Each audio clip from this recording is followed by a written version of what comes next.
Casino খেলার টাকা লাগবে, এইজন্য আপন মা-বাবাকে দুনিয়া থেকে বিদায় করে দিল। মানে এরা কুলাঙ্গার, এরা কত বড় কুলাঙ্গার একটাবার চিন্তা করেন। কত বড় কুলাঙ্গার এরা। নিজের আপন মা-বাবাকে মেরে ফেলে ঘরের মেঝেতে একটা গর্ত খুঁড়ছে। এই রাজু নামের যে ছেলেটাকে দেখতেছেন, এই ছেলেটা। ঘরের মধ্যে গর্ত করে সেই গর্তের মধ্যে পুঁতে রাখছে। তারা হচ্ছে ৩ বোন, ১ ভাই। ঘটনাটি ঘটে গেছে কিন্তু ময়মনসিংহে। ময়মনসিংহে এমন একটি ঘটনা ঘটে গেছে যেটা দেখার পর এলাকাবাসী এবং এলাকার আশপাশের মানুষ পুরাই আসলে হতভম্ব হয়ে গেছে।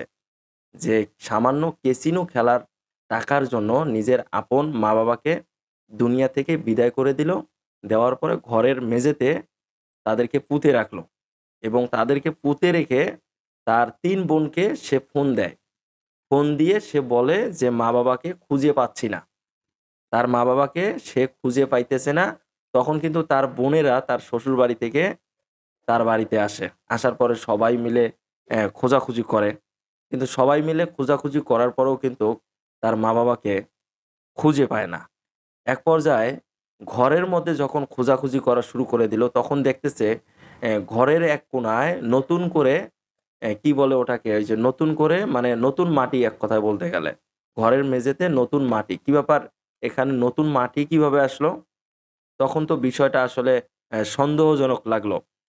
পরবর্তীতে দেখলাম যে তার ওই ঘরের ভেতরে যে মেঝের মধ্যে যে নতুন গর্তটা করা হয়েছিল সেই মাটিগুলো আস্তে, আস্তে তোলা হয়। আস্তে, আস্তে তুলতে দেখা যায় যে এক পর্যায়ে সেই গর্ত থেকে বেরিয়ে আসে একে, একে ২ টি লাশ। একে, একে ২ টি লাশ সেখান থেকে বেরিয়ে আসে। এক পর্যায়ে যখন ওখান থেকে লাশ ২ টা বেরিয়ে আসে, তখন তো সবাই অবাক হয়ে গেছে। যে এ কেমন ঘটনা? তার মা-বাবা এইভাবে ঘরের মেঝেতে গর্ত করে কে রাখলো? তখন তো ছেলেকে ধরা ছাড়া আর কোনো উপায় নাই। রাজু নামে যে ছেলেটাকে দেখতেছেন তাকে ধরা ছাড়া আর কোনো উপায় নাই। তাকে ধরতেই হবে। কারণ সে ছাড়া আর বাড়িতে অন্য কেউ থাকে না। তার একটা সন্তান আছে এবং তার স্ত্রী নাকি তাকে রেখে তার বাবার বাড়িতে চলে গেছে তার সন্তানকে নিয়ে। কারণ তার স্বামীর কয়েকদিন পর টাকা লাগে। তিনি তো আর টাকা দিতে পারতেছে না। তার স্বামীর জ্বালা যন্ত্রণা আর সহ্য করতে পারতেছে না। এইজন্য সংসার রেখে তিনি চলে গেছে তার বাবার বাড়িতে। তার বাবার বাড়িতে যাওয়ার পরে তার আর কোনো খোঁজখবর নেওয়া হয় নাই। কিন্তু এদিকে তার মাথা-মুথা গরম।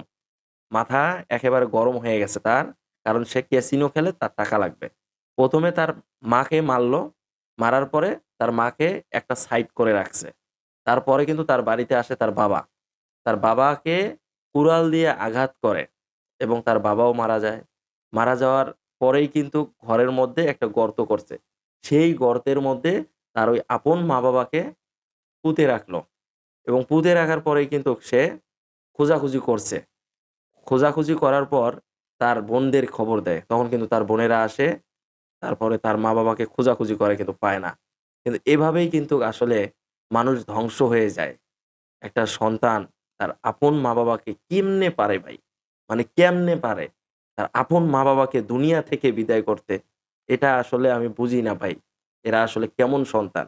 কয়েকদিন আগে নিউজের মধ্যে দেখলাম যে আসলে যারা অনলাইনে জুয়া খেলবে তাদের মোবাইল চেক করে যদি অনলাইন জুয়ার কোনো গেমস পায় বা কোনো ওয়েবসাইট পায়, তাহলে নাকি তাদের ৳১,০০,০০,০০০ জরিমানা এবং ১ বছরের জেল। আপনারা এটা না করে এখন কিন্তু ফেসবুকে গেলেই বিজ্ঞাপন আমরা দেখি। বিভিন্ন জুয়ার বিজ্ঞাপন। আপনারা এগুলো বন্ধ করতে পারেন না? আপনারা এই সাইটগুলো আগে বন্ধ করে দেন। কিন্তু আপনারা এটা না করে আপনারা এই যে ৳১,০০,০০,০০০ জরিমানা, ১ বছরের জেল এগুলো কেন করতেছেন? আপনারা এই যে জুয়ার যে সাইটগুলো আছে এইগুলো বন্ধ করে দেন। এগুলো বন্ধ করে দিলে হয়তোবা আজকে যুবক ভাইয়েরা যারা আছে, যারা বোনেরাও আছে, তারা আজকে কিন্তু এই ধরনের অপরাধগুলো কিন্তু করবে না। কারণ আমরা দেখতেছি দিনে, দিনে এভাবে কিন্তু যুবক ভাইয়েরা নষ্ট হয়ে যাচ্ছে। তাদের ফ্যামিলিটা ধ্বংস হয়ে যাচ্ছে। এগুলো থেকে আমাদেরকে বিরত থাকতে হবে ভাই। তা না হলে ভাই কোনদিনও সম্ভব না। তা না হলে কোনদিনও সম্ভব না নিজেকে ভালো করার। দিনে, দিনে আমরা ধ্বংস হয়ে যাব।